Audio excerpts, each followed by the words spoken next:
देखते हैं एक्सरसाइज 2.1 का। तो इसमें क्या कहा है, इसमें कहा है what are the coefficients of x square and x cube in the polynomial. इस पॉलिनोमियल में हमें क्या बताना है, एक्स स्क्वायर और एक्स क्यूब का कोफिशिएंट बताना है। तो बेसिकली कोफिशिएंट क्या होता है, जो एक्स स्क्वायर के साथ मल्टीप्लाई में है वही उसका कोफिशिएंट है। तो यहाँ पे एक्स स्क्वायर के साथ मल्टीप्लाई में कौन है, 6 है, तो 6 ही इसका कोफिशिएंट है। तो हम यहाँ पे लिखेंगे coefficient of x square equals to कितना, हमारे पास 6 आ गया। और कोफिशिएंट ऑफ एक्स क्यूब, तो एक्स क्यूब के साथ मल्टीप्लाई में कौन है, तो आप मुझे इसका आंसर कमेंट में बताएं क्या है कोफिशिएंट ऑफ एक्स क्यूब।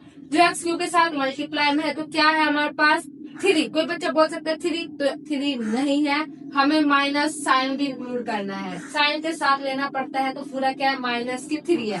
तो कोफिशिएंट ऑफ एक्स क्यूब हमारे पास कितना आ गया, माइनस की 3। ठीक है, देखते हैं क्वेश्चन नंबर 4। क्वेश्चन नंबर 4 में हमारे पास क्या है, what is the coefficient of Z in the polynomial. आप देख सकते हैं हमें किसका कोफिशिएंट बताना है, इस पॉलिनोमियल के अंदर हमें जेड का कोफिशिएंट बताना है। तो कोफिशिएंट क्या होता है, जो जेड के मल्टीप्लाई के साथ होगा, ठीक है ना। तो हमारे पास कोफिशिएंट वही होता है। तो हम इस पॉलिनोमियल में हमें जेड का कोफिशिएंट बताना है। आप मुझे इसका आंसर कमेंट में बताएं, क्योंकि पिछले क्वेश्चन में हमने आपको बताया था कि मतलब कोफिशिएंट ही हमने निकाले थे। तो यहाँ पे आप देख सकते हैं, कुछ बच्चे सोच सकते हैं कि हम तो जेड है ही नहीं, तो हम उसका कोफिशिएंट कैसे बताएं। तो यहाँ पे हम क्या लिख सकते हैं जेड को, अगर जो हम इसमें जेड लाए for Z cube plus 5 Z square plus, मैं कैसे लिख सकती हूँ, 0 मल्टीप्लाई जेड माइनस की 11 भी तो लिख सकती हूँ। जो जेड है, जेड को हम क्या लिख सकते हैं, 0 मल्टीप्लाई जेड भी तो लिख सकते हैं, क्योंकि इसका आंसर क्या होगा 0, और 0 होगा तो हमें क्या मिल जाएगा, वापस यही हमें पॉलिनोमियल मिल जाएगा। ठीक है ना। तो यहाँ पे यानी कि जेड का कोफिशिएंट क्या हुआ, जेड का कोफिशिएंट यहाँ पे क्या हुआ, जेड की जो मल्टीप्लाई में है, तो कौन है मल्टीप्लाई में, 0 है मल्टीप्लाई में। तो कोफिशिएंट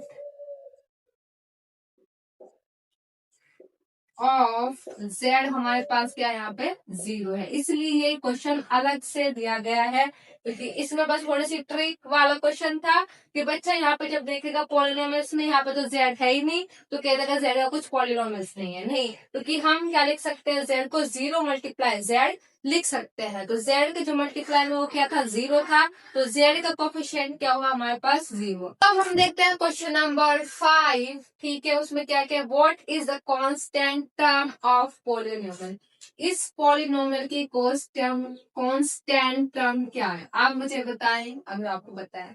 सबसे पहले देखते हैं कि कांस्टेंट टर्म क्या होती है। कांस्टेंट टर्म ऐसी टर्म को बोला जाता है जिनकी वैल्यू चेंज नहीं होती, जो फिक्स रहती है। ऐसी टर्म जिनकी वैल्यू क्या रहती है, फिक्स रहती है, चेंज नहीं होती, ऐसी टर्म को हम क्या बोलते हैं, हम कांस्टेंट टर्म बोलते हैं। तो इस पॉलिनोमियल में आप बताएं क्या 9x क्यूब, ये एक टर्म है, ये एक टर्म है, ये एक टर्म है और ये एक टर्म है। ठीक है, क्या 9x क्यूब एक कांस्टेंट टर्म है, नहीं, ये कांस्टेंट टर्म नहीं है, क्योंकि इसमें 9x क्यूब x है, यहाँ पे x क्या है, एक वेरिएबल है जिसकी वैल्यू चेंज हो जाती है। फॉर एग्जाम्पल x की वैल्यू मैंने इसमें 9x क्यूब में 1 रखी, तो कितनी हो जाएगी, इसकी वैल्यू 9 हो जाएगी, क्योंकि x क्यूब यहाँ पे क्या 1 की क्यूब जब करेंगे तो हमारे पास क्या मिल रही है, 9। जब मैंने x की वैल्यू यहाँ पे 2 पुट कर दी, तो मुझे यहाँ पे कुछ और वैल्यू मिल रही होगी, 9 मल्टीप्लाई 2 की पावर हमारे पास कितनी आ जाएगी, 3।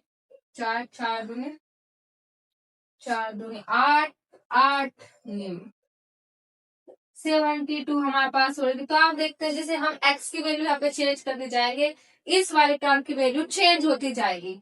ऐसे ही इसमें, क्योंकि इस वाले टर्म में भी x है, x एक वेरिएबल है, जैसे हम x के वेरिएबल की जो वैल्यू है वो चेंज करते जाएंगे, इसकी पूरी की पूरी वैल्यू चेंज होती जाएगी। और इसमें भी x है, तो ये भी क्या होती चल जाएगी, इसकी वैल्यू भी चेंज होती जाएगी। तो ये वेरिएबल हमारे पास टर्म्स है। अब आते हैं हमारे पास -10।